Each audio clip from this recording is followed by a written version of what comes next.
Hey, it's Philip here, the Curly Marketer, and welcome to part 3 of my series on how to create a digital marketing strategy.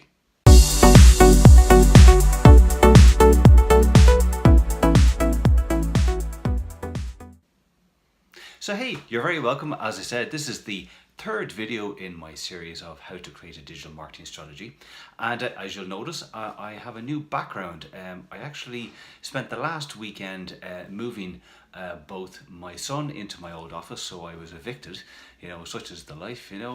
When you have a son who's 8 and is a soccer fanatic, you sort of have to give up your office space and let him have his own room. And my little girl, who's turning 10, well, she's going on, I think maybe 16. So I think she now wanted her own room, so I'm now in her room with a freshly painted wall. So here I am, but I think it works. Hopefully, let me know if you like the background. I think it's quite kind of cool and funky. But I suppose, what is this third step when you're creating a digital marketing strategy? Well, it's a critical one, especially when you're creating strategy, and it is, of course, to set your objectives. Because at the end of the day, if you have no objective or goal set, for what you want to achieve with your marketing, with your digital marketing, with your social media marketing, you will go off in so many different tangents, so many different directions, and you'll never have a set focus as to what are we trying to achieve in the short, medium, and long term. Now, you could set down objectives, and be kind of random about it and send them down right this particular period of time. But I tend to like the SMART framework. Some of you may have heard of SMART, which stands for specific, measurable, attainable, realistic, and time. And I think it is a good foundational model to allow you to set up your objectives. Be specific. What is it exactly that you want to achieve now, in the medium term, and maybe 5 to 10 years down the line. Be very specific, because when you're specific and clear as to what it is you're trying to achieve, then you can start to build the strategy and the various channels around that to help you, I suppose, move towards achieving that objective. I suppose then, obviously, the next one is measurable. How are you going to measure if what you're doing is actually working? So you need to set yourself some KPIs, or key performance indexes. Maybe you're at a stage where, very much like myself, or like any sort of startup business, where you're at that sort of reach stage or awareness building stage. So you might set yourself KPIs to determine if what you're doing is working by, say, maybe increasing visitors to your site, increasing maybe followers, more engagement on your content, more subscribers, etc. I suppose then the next one is attainable. At the end of the day, I might say, well, by the end of the month, I want, 50,000 subscribers to my email.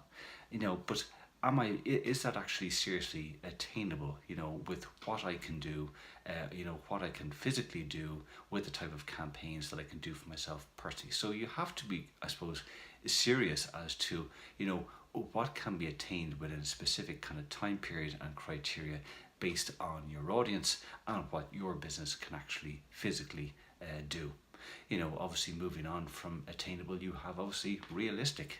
As I said, you have to be realistic. Like, yes, you might want to set a goal of having 1 million turnover in your business, but ultimately, is that realistic? Is your business at a stage where you can actually maybe get that? So I suppose it is better to kind of say, okay, this year we want to increase turnover maybe by 5%, and maybe it's 10% the next year, and maybe 15%, rather than we want 30, 40, 50%, and then suddenly, you might not reach that, and then suddenly, everyone is getting upset because objectives haven't been met. But, at the end of the day, it's good to set objectives, but they have to be realistic in the first place. And then, I suppose, kind of the finalization of this SMART framework is time. Set yourself a time period, once again, and this all leads in back to being realistic and what's attainable. Set yourself, proper time. If you want to, for example, say, increase the amount of website visitors by maybe 100 or 200, well, that possibly is very possible for your business, maybe within a month or two. But if you're looking to, say, within the next month, increase it by 100,000 visitors, is that genuinely realistic? Now maybe it is for some businesses if they're very well known brands and they have a massive community. But if you're a B2B business that maybe is not sexy or doesn't have that same pulling power, that probably is unrealistic.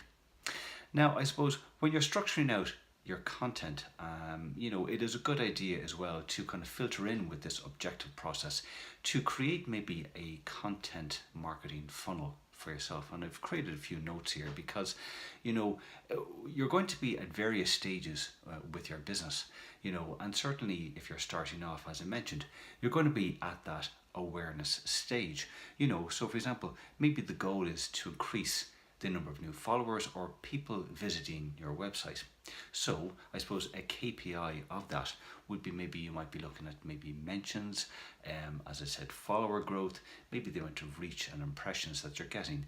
And that will also help you focus on the content you're creating. You're going to be creating content that's going to maybe show your thought leadership, that you're trying to address pain points of your target audience, etc., etc. As you start to move down, you may then, as people start to get to know you and start to interact with your content and maybe have engaged with you, maybe done a small bit of business with you, there is that sort of kind of consideration phase where people now have started to get to know your content, know to get your message. So you're now kind of like looking at that kind of education process about how your products and services could benefit in their business, their personal lives, whatever it may be. So in that particular instance, then your KPIs might change. You want to now look at very much specific engagement metrics on maybe your content. Is the type of stuff that you're putting out actually really resonating and getting great engagement and I suppose shareability, that people are wanting to find out more, are requesting more information from you and are starting to kind of, I suppose, maybe consider your service as being something that they could utilize. You might then move down into this intent phase then, and this is another part of your content funnel where very much now you're trying to differentiate your brand over maybe their current supplier or the current competitors in your market. And now you're looking at, I suppose, specific kind of metrics like, real visits to maybe your products page, download of informational guides, requests for quotes, etc., etc. And once again, you're trying to, I suppose, create, kind of content that for that person who's now at that intent stage, that there is that kind of push for maybe real action. You might, for example, have a as I've seen with a lot of pieces of software, those sort of 30-day free trial, try it out, because ultimately if someone tries your product and it does all the benefits and the bells and whistles that you say it does, the chances that after the free trial that they're not going to take it up is very slim. And I would be a classic case. I take all the free trials that I can get, and if I really like the product and it really does what I'm looking for, inherently I will be one of those people who goes and pushes buy. And then I suppose, we're at the conversion stage. So conversion is now you want people to purchase, you want people to make a decision. And once again, you're now looking at your form submissions, the checkout, and once again, it's I suppose kind of craft all of these kind of pieces of content and watching these kind of core metrics. So, but you'll kind of see as you flow down that kind of what you're looking at from an awareness point of view, from your KPIs and are the objectives at that stage being reached, are very different now when you're at that sort of purchase decision, because now you're looking at, people have gone to the shopping cart, they've gone to the checkout page, are they now converting? So once again, you'll kind of see that it all sort of kind of ties in, but the critical stage here in video 3 is setting those objectives and be very clear, be very realistic, and make sure that you're setting objectives that are attainable and realistic for your business, because what's right for you may not be right for someone else, and you have to really kind of focus on inwardly what's right for you.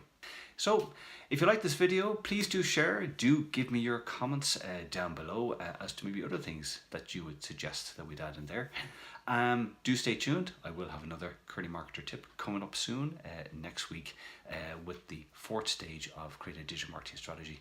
And as always, follow me over there on Twitter at Pete Twyford. Do connect with me here on LinkedIn, and my website is thecurlymarketer.com, and I will see you again soon for another Curly Marketer tip. Take care.